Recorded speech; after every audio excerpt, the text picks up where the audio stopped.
This is the Hidden Killers podcast with Tony Brueski. Featuring author, psychologist, and daily contributor, Shavaun Scott. If you had the ability to ask mom, anything right now to try and dig in and get some answers, what would some of the questions be?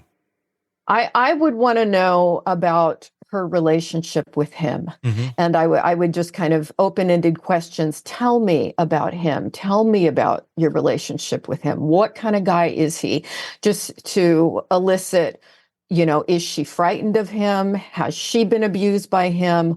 Or is she trying to talk about what a wonderful person he is, despite all the child pornography on his phone? Is she still defending him and making excuses for him? And a lot of times women who have been complicit in this kind of situation, that's where they go. Yeah.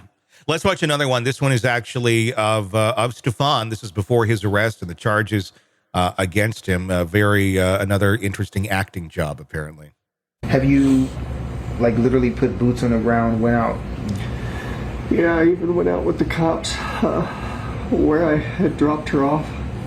And we looked all up and down the road, all along the communities, and there was nothing helpful. None of the cameras were pointing the street. Nothing, which in 2024 was surprising. The church across the street had some cameras, and they mentioned seeing her waiting around in the parking lot for a while before moving on, and that was it. But it was grainy footage, and not much else. Does it seem like she walked west, east? They said in the direction of the school. I'm not sure what that is.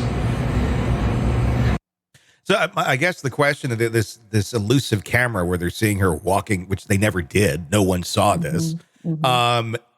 Is he just making this up? Because it can all be cross-referenced. It can all be checked. Mm-hmm. Mm-hmm. Yeah, this is a guy who is not a very smart pedophile. And it's just the ability of many pedophiles to do tears and to, fake compassion, and it's really appalling. And that's my sense here is, wow, this guy is just really dangerous and really creepy. And I think probably for you and I to try to feign, to try to fake a situation like this and talk our way through it with tears and all that, we can't imagine doing that. We can't imagine behaving that way. But pedophiles often do that. Do they think that they're just smarter than everyone else? I mean, if you're going to lie, don't say things that are going to be able to be proven as a lie. I mean, that's just right. a very they said, who's they? And then you can go back to the church. You can go back to wherever these cameras are that you're so surprised in 2024 aren't there or are there, whatever he's referencing. Is that just part of the kind of the narcissism that individuals like this kind of have, where it's they're never going to get this? Mm-hmm. It's probably someone that grew up being very manipulative and using these kind of narcissistic psychopathic tactics. And maybe it worked with mom and dad when they were 9 or 10 or 12 years old. And so it just became their personality style. Mm-hmm. And they may use it successfully quite a bit. Yeah. This may be one of the ways that he has manipulated Jen. She may be a person that falls for the fake tears and, just doesn't see through it.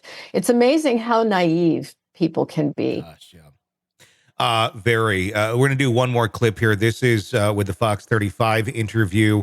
I don't know the order in which these took place, if it was the Channel 9 and Fox 35, but this is one where she seems a little more put together, if you will, a little more calm when being questioned. But the reaction to this question is very telling. Let's take a look. So as far as I know, they're conducting a search around the school. Behind the school, there's a Shingle Creek. There's a wooded path area that you could walk. It's a hiking path. They are going back there with their canine dogs. They've taken a piece of her clothing to see if they can trace her scent. They're also taking their own vehicles. I'm not sure what type of vehicles, but they're going into the woods to search for her. But I don't feel like that's going to find anything right now. We've had people all day on that trail sending us photos to see if anything there looks familiar and like her personal belongings, and nothing is hers. So I'm not sure. I'm not sure where to go from here. I'm just contacting the news to get the word out, to get some help, because I'm desperate. I'm a wreck right now. It's funny. I'm a wreck right now, but you're not really exhibiting any of those behaviors of being a wreck right now. And, No. and who does that? When you have an active investigation into your child being missing and you're dismissing where they're looking, I don't think they're going to find anything, right? Right. Yeah. Yeah, it's so weird. And the thing that popped into my head, it was like she could have been describing her work day. Yes. You know, I mean, if my kid were missing, I would have so much grief. I would have so much terror. And you just don't see that with her at all. It's like, here are the basic facts. This is what's going on. And I don't think they're going to find anything there because she's not there. Yeah. Well, I mean, and that as a fact of just not having any grief whatsoever, that's what really makes me wonder how much she knew about what has been going on with her daughter for quite some time, has already processed all that grief, which, oh my God, if one of us found out our kid was being molested by someone that we trusted, it'd take death out of the equation. You would be livid. You'd be so torn apart. But she has no feeling of any of that here. Again, maybe she was unaware technically at that point in the timeline. But I don't know. It just really makes me feel like she already knew that she was dead. She already knew that this abuse was going on. And she's already somehow made her peace with it. Mm-hmm. Yeah, there's a rationalization process going on about this guy and whatever, as I say, sacrificing your child, you know, for a predator. But it happens. It's so hard to put ourselves into the mind of a person like that. But that's what I would be looking at. Yeah. It's nowhere near a healthy level of thinking. It's years and years of conditioning for sure that allows someone to get to be that dismissive over something that is so important to a healthy individual. Yeah. Sick of the ads? We are too. Start listening with no commercials now and get access to all of our episodes in advance of everyone else. Become a True Crime Today Premium Plus subscriber on Apple Podcasts. Search True Crime Today Premium Plus on Apple Podcasts or go to our podcast page and sign up now. True Crime Today Premium Plus. Sign up now.